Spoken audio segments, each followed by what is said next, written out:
Assalamualaikum warahmatullahi wabarakatuh. Jumpa kembali dengan Saluki dalam materi pemrograman web. Kali ini pertemuan kita yang pertama tentang pengenalan pemrograman web. Apa sih pemrograman web itu? Nah, dari definisi kita di sini mendapatkan dua kata. Yang pertama adalah pemrograman, yang kedua web. Nah, pemrograman sendiri adalah aturan untuk bisa menerapkan perintah-perintah ke dalam bahasa mesin. Nah, bahasa mesinnya sendiri, bahasa pemrograman dibagi menjadi 3 macam, yaitu bahasa tingkat tinggi, menengah, dan eh, rendah. Nah, bahasa tingkat tinggi artinya adalah bahasa pemrograman yang bahasanya sama atau mirip dengan bahasa manusia, seperti misalkan for, if, loop, dan lainnya itu sama dengan bahasa kita. Sedangkan bahasa menengah itu sudah ditambahkan kode-kode. Nah, sedangkan bahasa tingkat rendah itu lebih cenderung mengikuti bahasa mesinnya. Nah, kemudian dari pemrogramannya sendiri yang saat ini sedang tenar itu seperti JavaScript, kemudian ada C, ada PHP, kemudian ada Python, kemudian ada R, C#, dan lainnya. Nah, dari pemrograman-pemrograman tersebut saat ini semuanya berorientasi pada web. Artinya apa? Semua pemrograman saat ini harus bisa dibuka dalam browser. Jadi tren dahulu pemrograman itu cukup bisa di install di desktop atau di laptop. Nah, tidak terhubung dengan yang lainnya atau maksimal menggunakan LAN. Nah, di era saat ini, di era cloud, di mana kita tidak membutuhkan server sendiri, jadi kita bisa taruh server kita di cloud. Pemrograman web ini sangat berguna sekali.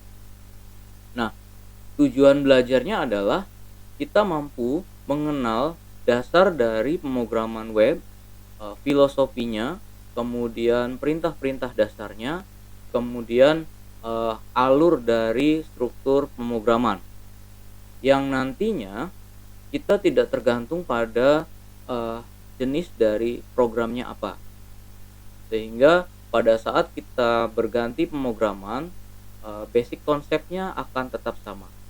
Nah, di sini bahasa yang akan kita gunakan adalah PHP, ya. Nah, di PHP sendiri ada, kita kenal istilah PHP native dan PHP framework. Nah, apa sih PHP native? PHP native biasanya digunakan untuk kita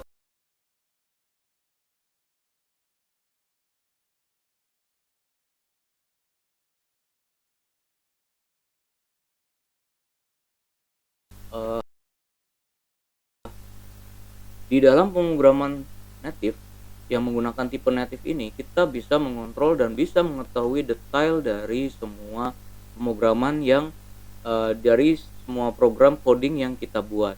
Nah, di sini keunggulannya adalah kita bisa lebih memahami dasar dari PHP itu sendiri. Kelemahannya apa? Kelemahannya adalah pada saat programnya skala besar, ini sangat melelahkan sendiri. Eh, jadi kalau misalkan ada updating function di sana, kita harus mencari function-function yang terlibat di dalam update itu sendiri, ya. Nah, ada cara lain yang lebih mudah, itu adalah menggunakan framework. Nah, bahasa frameworknya sendiri macam-macam. Jadi ada kode igniter, ada Laravel, ada YII, Cake, PHP, dan lainnya. Nah, untuk lebih jelasnya, urutan pemrograman ini sebenarnya tidak ada aturan bakunya. Jadi apakah harus native dulu, kemudian baru menggunakan framework, ataukah langsung menggunakan framework. Nah, kegalauannya adalah pada saat kita menggunakan framework, kita harus memilih sebuah framework yang stabil. Apa sih artinya? Artinya adalah framework yang kita gunakan itu harus bertahan dalam jangka waktu yang lama. Jadi tidak ada perubahan yang signifikan. Nah, kalau misalkan ada perubahan dari core-nya, maka eh, aplikasi itu tidak akan berjalan di versi yang selanjutnya. Nah, itu dari bahasa pemrogramannya. Kemudian dari bahasa-bahasa pemrograman ini akan melahirkan inputan data. Nah, inputan data, input, kemudian proses, kemudian output. Nah, pada saat program yang sederhana, input data kemudian diproses, itu langsung dikeluarkan output. Tapi untuk data yang cukup besar, itu diperlukan database. Jadi input data kemudian dimasukkan ke dalam database, diproses, kemudian keluarlah sebuah informasi. Nah, database yang dipilih apa? Banyak database yang tersedia, ada yang gratis dan ada yang berbayar. Tentunya sesuai dengan kebutuhannya. Yang akan kita gunakan adalah MySQL. Tapi ada yang lainnya seperti PostgreSQL, kemudian ada SQL Server, kemudian ada Oracle. Nah, itu semua bahasanya sama ya, menggunakan SQL.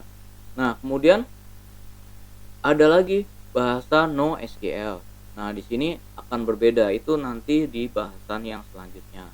Nah, itu tentang pemrograman web dari definisi, tujuan, bahasa programnya, dan database-nya. Nah, sekarang penggunaan dalam kehidupan sehari-hari seperti apa? Jadi setelah kita memahami pemrograman web, kita dapat membangun sistem dari mulai awal. Nah, membangun sistem dari mulai awal ini sebenarnya kita hanya membaca desain yang sudah dibuat, arsitektur dari sistemnya. Kalau misalkan kita membuat program tanpa ada arsitektur, memahami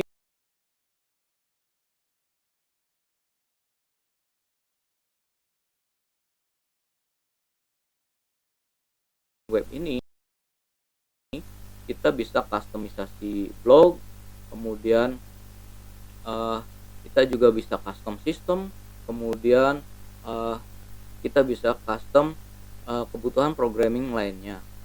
Oke. Nah, ini contoh hasil program yang saya buat dan masih digunakan sampai saat ini. Tentunya semuanya menggunakan sistem akademik ini ya. Jadi sistem akademik ini dibangun komprehensif dari mulai usernya, dari publik, mahasiswa, kemudian dosen, dan semua unit-unit yang terkait di IAIN Syekh Nurjati. Kemudian ada juga saya bangun sistem smart clinic, di mana user itu sebenarnya bisa reservasi sebelum datang ke klinik, sehingga tidak terjadi antrian di sana. Kemudian antrian pun bisa terlihat, si user bisa mengkontrol kapan dia harus datang karena sudah diterima, dijadwalkan oleh resepsionis. Oke, selanjutnya adalah bagaimana kita memulai pemrograman web ini. Nah, seperti tadi di awal, kita harus tentukan bahasa pemrogramannya. Oke, kita menggunakan pemrograman web ini, kita gunakan dengan menggunakan bahasa PHP ya, tipenya native. Oke, nanti yang materi selanjutnya tidak terkait dengan perkuliahan pemrograman web ini akan menggunakan framework. Mungkin yang akan saya bahas di framework tersebut adalah CodeIgniter versi 4 ya. Nah, kemudian web servernya. Nah, sekarang web servernya ada 2 web server yang bisa digunakan, tapi yang akan saya bahas di sini adalah menggunakan Apache ya. Ada juga bisa menggunakan NGIX. Nah, kemudian database-nya. Database-nya apa yang mau kita gunakan? Nah, database yang akan digunakan dan akan kita bahas adalah MySQL. Kemudian editor. Editor itu apa? Editor itu adalah tempat untuk menulis kode programnya. Banyak kode editor ini yang sangat mudah ya, yang sangat membantu usernya dalam bekerja. Jadi kayak misalkan Visual Studio Code, kemudian eh, banyak lagi yang lainnya. Nah, yang saya gunakan adalah Notepad Plus ya. Jadi yang eh, lebih ringan saya gunakan Notepad Plus. Nah, di dalam pemrograman web ada terminologi dasar. Jadi kita harus paham dulu terminologi dasar yang harus diketahui ya. Di sini ada istilah kalau misalkan kita eh, melihat file-file yang ada di laptop itu atau di desktop itu ada yang namanya extensive file. Nah, extensive file yang akan digunakan itu ada HTML, ada HTM, kemudian ada PHP, kemudian ada CSS, kemudian ada JS. Nah, hanya seputaran itu saja. Nah, embeddednya ada juga file gambar ya. File gambar yang akan digunakan adalah JPG, JPEG, PJPEG, PNG, BMP. Nah, kemudian kalau misalkan file suara itu bisa menggunakan WAV, bisa menggunakan MP3. Kemudian untuk video kita bisa gunakan MP4. Kemudian kita juga bisa gunakan AVI. Nah, sekarang masuk ke dalam pemrogramannya. Nah, kalau di dalam pemrogramannya, pada saat ada sebuah tampilan web, itu yang pertama paling atas ya, saya eh, nanti akan demokan setelah saya jelaskan satu persatu ini. Yang pertama adalah title. Title tuh biasanya dilihat di paling atas, judul dari halamannya. Misalkan ada tulisan home, misalkan ada tulisan Syekh Nurjati di ujung kiri atas, atau kalau misalkan di handphone tuh ada yang di paling atas. Nah, kemudian kita juga harus paham font, kemudian kita buat semuanya besar, semuanya kecil, dan lainnya. Warna pun ada di font ini ya. Kemudian tabel. Nah, bagaimana cara membuat tabel? Ini juga selalu kita gunakan. Kemudian yang penting lagi yang lainnya adalah form. Nah, form ini adalah isian yang bisa kita gunakan untuk input data ya. Nanti di dalam form ini ada form target, kemudian ada simpan, nanti ujungnya ke database. Nah, ada lagi istilah hyperlink. Istilah hyperlink ini adalah istilah untuk menggabungkan atau membuat link antar file ya, antar file HTML atau dengan PHP. Nah, kemudian image. Image di sini seperti yang tadi sudah dibahas sebelumnya di ekstensi, gambar-gambar ini di embedded, artinya bisa diletakkan di dalam halaman HTML. Nah, kemudian untuk memperbaiki tampilan ada aturan yang bisa kita gunakan. Nah, ada CSS dan JS. Nah, CSS dan JS ini untuk pemrograman web ini tidak kita bahas, tapi langsung kita gunakan saja. Kita gunakan Bootstrap nantinya ya, atau kita gunakan template yang sudah ada.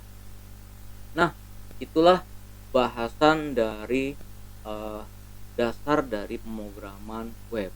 Mari kita praktikkan ke dalam bentuk realnya ya. Nah, yang pertama yang harus diketahui adalah editor. Apa sih editor yang digunakannya? Nah, editor yang digunakannya yang pertama adalah Notepad++. Nah, ini tampilannya. Ini tampilan Notepad++. Jadi di sini kita bisa menuliskan file-file HTML, kemudian kita juga bisa memperbesar huruf ya.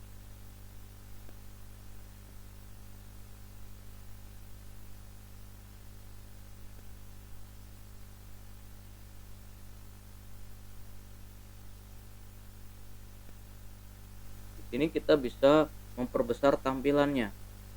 Jadi kalau misalkan agar lebih teliti, kita bisa melihat dengan tulisan yang lebih besar. Ini pun bisa dijalankan di eee, editor yang lainnya. Nah, kemudian kalau misalkan kita bisa langsung preview, itu kita bisa gunakan Frompex ya. Ada Frompex atau Dreamweaver. Saya lebih suka menggunakan Frompex karena menggunakan Frompex ini sedikit embedded-nya. Maksudnya sedikit perintah-perintah lainnya seperti HTML murni saja. Nah, ini contoh Frompex itu yang seperti ini. Ini Microsoft Office, kemudian ini biasanya terpisah ya, jadi tidak dimasukkan dalam paket Microsoft Office-nya. Nah, ini contohnya ya, saya gunakan Microsoft Frompex 2003, masih sangat jadul sekali. Nah, di sini akan ada tulisan seperti ini. Nah, kayak ada di sini menunya ada desain, kemudian ada code, kemudian ada preview. Contoh ya, kalau misalnya kita menuliskan hello. Nah, kodenya seperti apa? Kodenya akan seperti ini. Nah, inilah namanya bahasa HTML. Title-nya ini. Ini adalah title-nya. New page 1. Kemudian ini adalah hello world, ini akan tampilannya. Kemudian tampilan di browsernya seperti apa? Nah, inilah yang namanya browser preview dari browsernya seperti ini.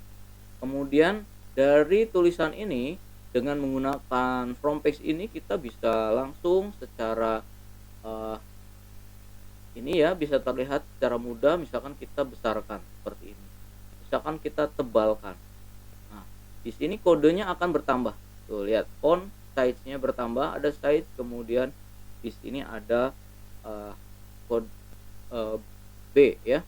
Nah, kita juga bisa tambahkan warna di sini. Misalkan warnanya adalah merah. Ini ya. Nah, sekarang kita lihat kodenya. Kodenya juga ada di sini, ada size-nya 7, kemudian color-nya adalah ini ya. Nah, color ini kita bisa edit ya langsung dengan menggunakan bahasa yang umum. Misalkan color-nya adalah red seperti ini, maka hasilnya pun masih sama, red. Nah, kita misalkan langsung di sini kita gunakan editan menggunakan blue, maka tampilnya akan seperti ini, biru. Nah, sekarang di dalam browser sendiri, nah bagian dari browser di sini ini namanya URL. Jadi pada saat kita sebut-sebut URL, tolong pandangannya langsung ke sini. Ini namanya URL. Nah, kemudian title, ini namanya title. Yang tampil ini namanya title. Nah, ini adalah halaman webnya. Yang warna biru ini halaman webnya. Kemudian ini adalah URL-nya, ini adalah title-nya. Nah, huruf besar kecil ini menggunakan font tadi ya. Nah, itu adalah dasar dari HTML. Nah, sekarang kali ini kita akan latihan ya. Kita akan latihan menggunakan perintah-perintah yang ada di dalam terminologi yang tadi. Sekarang supaya lebih menarik, kita ada temanya. Misalkan kita mau membuat kita akan membuat kurikulum vitae. Nah, kurikulum vitae biasanya terdiri dari beberapa bagian. Yang pertama adalah biodata, yang kedua adalah pendidikan, kemudian yang ketiga misalkan ada riwayat organisasi. Nah, berarti akan ada 3 file yang akan digunakan di dalam web ini ya. Nah, sekarang contohnya adalah kita tulis dulu nih, misalkan namanya informasi biodata, misalkan seperti ini. Kita bisa seperti nulis biasa ya di sini. kita letakkan di tengah, misalkan seperti ini, informasi biodata. Nah, seperti ini kita besarkan. Oke, seperti ini ya. Kemudian boleh kita bikin warna-warna ya, supaya kita melatih saja. Misalkan warna merah. Kemudian kita juga bisa ini kan backgroundnya warna hitam putih, kita ganti di pas sini warnanya kuning misalkan.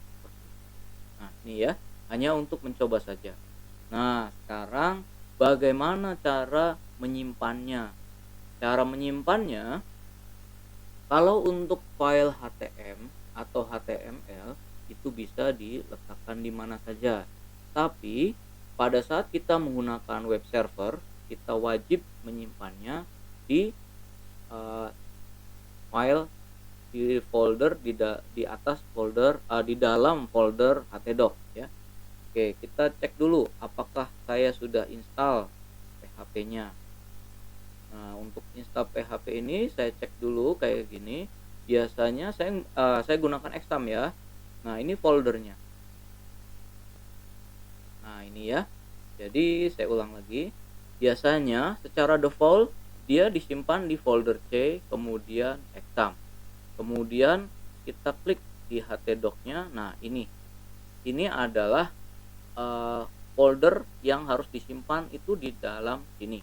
Nah, karena ini adalah sebuah project ya. Jadi kita kalau misalkan ada sebuah project itu harap disimpan dalam satu folder. Oke, taruhlah kita tulis di sini namanya pertemuan 1. Oke, ini foldernya ya, ini masih kosong. Jadi kita simpan file ini ke dalam folder pertemuan 1. Cara simpannya kita bisa tulis save atau kita bisa tulis save as. Pasti paham lah ya.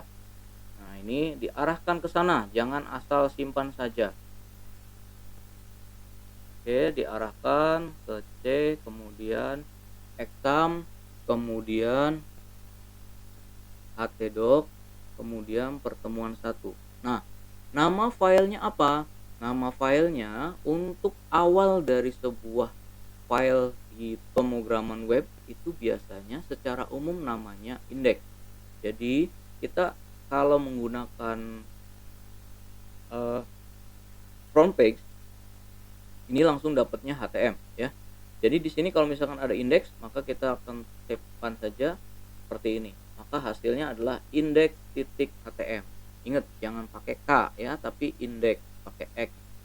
Nah, sekarang bagaimana cara memanggil di browsernya? Sekarang kita panggil di browsernya. Kita coba tes ya. Untuk memanggil file exam itu jalan apa enggak, kita coba cek di sini localhost. Awas, nulisnya jangan salah, tulisannya localhost. Oke. Akan tampil seperti ini. Nah, sengaja ya supaya akan seperti ini.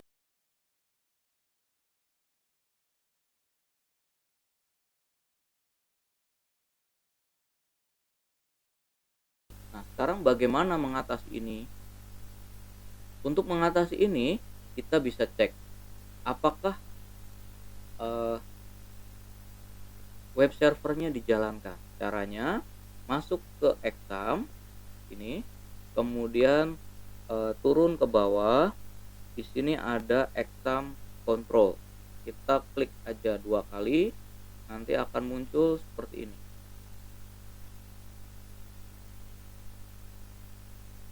Oke, nah tuh ya, ini belum dijalankan.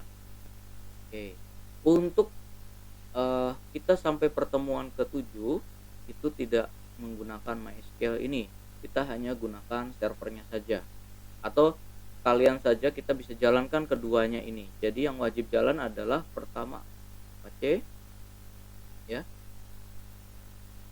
Oke, Apache ini jalan di port 80 defaultnya ya. Jadi kalau misalkan kalian ada program lain yang portnya sama 80, itu biasanya akan bentrok, nggak mau. Salah satu harus mengalah. Oke, selanjutnya adalah MySQL. Oke, walaupun kita gunakan, kita boleh running. Nah, exam control panel ini berjalan di belakang ya, artinya di background. Tidak usah dibiarkan seperti ini juga bisa. Kita bisa tutup kayak gini. Ini tetap jalan, dia ada jalan di background. Nah, sekarang kita coba. Ini kita refresh. Jadi kalau ada refresh tuh seperti ini. Tuh ya, akan masuk ke sini. Nah, ini adalah tampilan dasar dari menggunakan exam. Saya gunakan exam versi PHP-nya itu, kita lihat di sini ya, ada PHP info. PHP info, PHP-nya versi berapa nih? Versi 8 ya. Oke, ini saya gunakan versi 8. Nah, bagaimana yang versi sebelumnya? Untuk yang saat ini masih bisa digunakan ya, masih bisa jalan. Nah, sekarang kita pengen lihat program kita ada di mana. Program kita itu adanya di localhost. Jadi localhost itu mewakili C, Apache, htdoc. Itu kalau ditulis di URL-nya namanya localhost. Kita masuk ke abis htdoc tadi. Ini ya, kita lihat lagi ulang. Tadi tuh C exam kemudian htdoc. Nah, C exam htdocs ini paketan ini namanya localhost. Kemudian yang selanjutnya di setelahnya htdocs itu kan ada pertemuan ini. Tuh ya, ada pertemuan. Nah, baru cara manggilnya adalah localhost pertemuan 1 kemudian index. Seperti ini, localhost pertemuan 1 index.htm. Nah, gitu ya, akan nampil di sini. Nah, sekarang ini cara menampilkannya. Nah, sekarang selanjutnya adalah ada terminologi yang akan kita gunakan, yaitu link ya. Kita mau gunakan link di sini. Linknya apa aja dari informasi biodata ini akan menampilkan home. Home ini adalah di indeks ini ya. Di indeks ini namanya home. Kemudian ada lagi kita akan mengetahui misalkan biodata. Kemudian mau mengetahui pendidikan. Kemudian kita pengen mengetahui organisasi.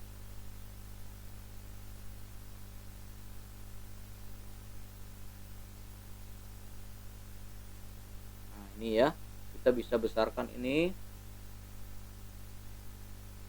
Oke, seperti ini. Nah, sekarang yang akan digunakan terminologi yang tadi adalah link. Nah, di sini kita blok dulu seperti ini, kemudian kita gunakan ini, insert hyperlink. Atau kalau mau nulis manual boleh. Cara nulis manualnya seperti ini. Ini href sama dengan index.htm, tutup. Ini jangan lupa, ini adanya di sini. Tuh, ini kalau mau nulis manual, nanti akan warnanya otomatis biru. Nah, sekarang kita coba yang sebelah sini, mau membuat hyperlink ke biodata. Caranya kita blok dulu, kemudian kita klik ini, insert hyperlink. Klik, kemudian kita tuliskan di sini biodata.htm. Lihat nulisnya. Biodata ditulis dengan huruf kecil semua.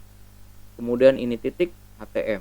Jadi nggak boleh menggunakan bahasa huruf besar, huruf kecil, atau bahasa alay untuk ngasih nama file, karena akan repot sendiri nantinya. Boleh nggak? Boleh, tapi repot nantinya. Nah, sekarang isi dari biodata ini ada juga text display. Ini maksudnya pada saat kita sorot nanti akan tulisannya akan nampil tulisan biodata. Kemudian Ini yang nampil di sananya ya, biodata. Kemudian kalau yang tadi yang disorot tuh ada namanya screen tip. Nah, di sini bisa kita tulis biodata saya. Kalau nggak ditulis nggak apa-apa. Nah, sekarang kita tinggal tulis oke. Tuh, lebih mudah mana? Nah, hasil yang biodata ini kalau misalkan kita lihat di kodenya adalah seperti ini. Title, nah title tadi yang screen tip tadi ya, biodata saya. Kemudian href. A-nya tuh di sini, href-nya di sini biodata.htm. Kemudian ditutup dengan tag A ya. Nah, di sini juga sama kan? Bedanya apa di home ini? Di home ini tidak ada title-nya. Hasilnya seperti apa? Kita lihat ya, kita refresh di sini. Oh, belum disimpan. Setiap perubahan harus disimpan dulu. Nah, cirinya kalau belum disimpan di sini masih ada bintangnya. Kita simpan, Ctrl S. Kita refresh di sini. Nah, ini hasilnya. Nah, apa bedanya home dan biodata? Pada saat kita sorot home, ini tidak ada hovernya ya, di atas ini tidak ada hovernya. Sedangkan di sini pada saat kita sorot biodata, muncul tulisan biodata saya. Nah, itu gunanya screen tip. Pada saat kita klik home, maka akan balik lagi ke dirinya sendiri karena alamatnya ke indeks. Tapi pada saat kita klik biodata, akan nampil tulisan object not found ya, karena the request URL was not found, wajib harus biodata.htm agar bisa dipanggil. Jadi kalau misalkan orang beda nama dipanggil dengan nama lain, dijamin tidak nengok. Nah, itu ya.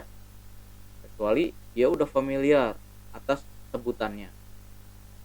Nah, kalau komputer itu hanya true dan false saja. Oke, kita lanjutkan, berarti kita butuh file namanya biodata. Kita klik sini, nih, create new normal page. Klik, nah, kosong kan? Nah, di sini kita buat biodata. Nah, kita masuk ke terminologi yang lainnya, istilah ya, terminologi itu istilah. Istilah yang lainnya itu adalah tabel kan? Nah, dengan menggunakan from page ini mudah sekali, kita tinggal klik kayak gini, tabelnya seperti apa. Nah, seperti ini dia, kita butuhnya kolomnya 2 kali 4 misalkan, seperti ini. Misalkan nama, alamat, HP, kemudian email.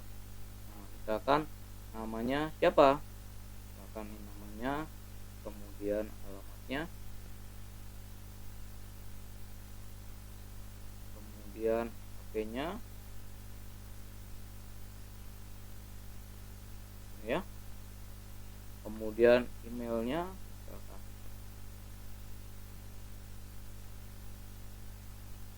Nah, seperti ini.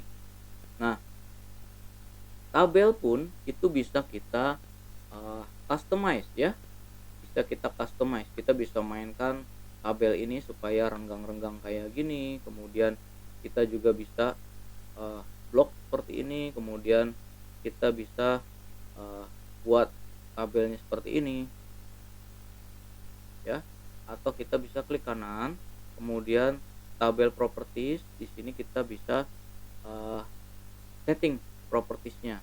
Misalkan backgroundnya kita buat warnanya hijau seperti ini. Nah, seperti ini ya. Di dalam tulisannya kita juga bisa ganti ya, misalkan kita tulisannya di lebih besar, jenis hurufnya kita bisa ganti, misalkan menggunakan ini ya. Standarnya tuh seperti ini. Oke, untuk masalah standar penulisan itu bisa lihat dari web yang sudah mapan ya. Kayak misalkan webnya Microsoft, coba dicontek saja di sana menggunakan fontnya apa, seperti itu. Nah, jadi jangan menggunakan font-font yang semau kita, tapi pikirkan usernya. Jangan pikirkan suka-suka kita sendiri, tapi suka-suka user. Jadi jangan gunakan fontnya horor gitu, itu nggak boleh ya. Boleh sih kalau misalkan tema dari website kita adalah temanya uka-uka, itu boleh fraud. Nah, di sini bisa ini kita ganti bagian ya, sel propertiesnya misalkan kita ganti warnanya putih. Nah, seperti ini.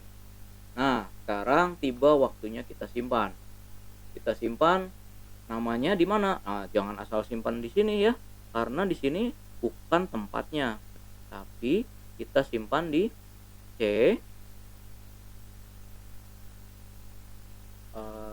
exam, kemudian htdoc, kemudian pertemuan satu, namanya apa? Biodata. Saya sengaja salahkan ya. Saya salahkan. Biodata. Saya tulis seperti ini. Oke. Nah, sekarang coba kita refresh ya. Nah, ada perbedaan di HTML dengan PHP. Pada saat di HTML itu huruf besar dan huruf kecil pada saat dipanggil dia otomatis jadi kecil. Tapi ini jangan dicoba di PHP. Pada saat di PHP dia akan tampilnya objek not found. Nanti ya kita akan coba pada saat kita sudah masuk ke materi tentang PHP. Nah, selanjutnya ini webnya kan nggak bisa balik lagi ya, maka di tempat biodata ini harus kita buat tempat untuk kembali ke home, atau kita bisa juga buat tempat untuk ke tempat lainnya. Artinya kita harus buat menu di sini. Caranya gimana? Caranya kita harus selesaikan dulu tulisan ini ya. Kita buat dulu pendidikan, misalkan pendidikan kita bikin hyperlink dulu, pendidikan .htm, kemudian organisasi kita buat dulu. Ini bisa juga nulisnya Ctrl K ya, Ctrl K, atau kita juga bisa tuliskan seperti ini, insert hyperlink, organisasi .htm. Oke. Nah, setelah tersimpan seperti ini, supaya antar link itu bisa saling terkoneksi, maka kita copy ini. Ini kita copy ya. Kemudian kita buka yang biodata, kemudian kita pastekan di paling bawah sini seperti ini. Nah, dengan desain yang kira-kira bagus ya, kita kecilkan biar pantas gitu kan. Kemudian fontnya juga kita ganti, misalkan jadi Tahoma. Nah, misalkan kita taruh di tengah sini, misalkan kita nggak bold. Oke. Nah, pada saat kita simpan, ini simpan ya, atau save atau Ctrl S, kita refresh di sini. Pada saat klik biodata itu nanti di bawah sini ada tulisan home, biodata, pendidikan, organisasi. Pada saat kita klik home, maka akan balik lagi ke sini. Pada saat kita klik biodata, maka akan tampil ke sini. Pada saat kita akan klik pendidikan, akan tampil seperti ini. Kenapa? Karena pendidikan.htm belum dibuat. Nah, itu saja yang bisa saya jelaskan. Nanti silahkan kalian selesaikan program ini ya, menjadi tugas agar bisa dilengkapi. Kemudian nanti akan secara random saya akan cek apakah sudah bisa membuat. Jadi harus bisa didemokan programnya. Nah, bagaimana kalau misalkan program ini ingin dibaca langsung dari cloud? Nah, itu harus menggunakan hosting ya. Jadi misalkan kalian cari di sini tempat hosting murah misal ya. Apa rekomendasinya? Apa aja? Karena saya tidak berjualan hosting. Silakan kalian pilih dan yang terbaik apa. Tapi kalau misalkan Bapak menggunakan apa? Saya gunakan Niaga Hoster. Tapi kalau misalkan rekomendasi, semua bagus ya. Semua hosting itu bagus. Bagaimana kita bertanya pada CS-nya ya. Semua CS dari hosting itu juga membantu nantinya ya. Jadi silakan beli mana yang dianggap bagus. Di sini ada yang termurah, ada yang apa gitu ya. Semuanya bagus pokoknya. Nah, itu caranya ya. Nanti dalam beli hosting itu akan ada dua komponennya, ada domain dan ada hosting. Domain adalah nama dari yang kita panggil. Contohnya syekhnurjati.ac.id itu nama domain. Nah, isi file-filenya itu namanya hosting. Baik, sekian pertemuan pertama. Nanti kita akan bahas di kolom komentar kalau misalkan ada yang masih belum jelas. Akhir kata saya ucapkan Assalamualaikum warahmatullahi wabarakatuh.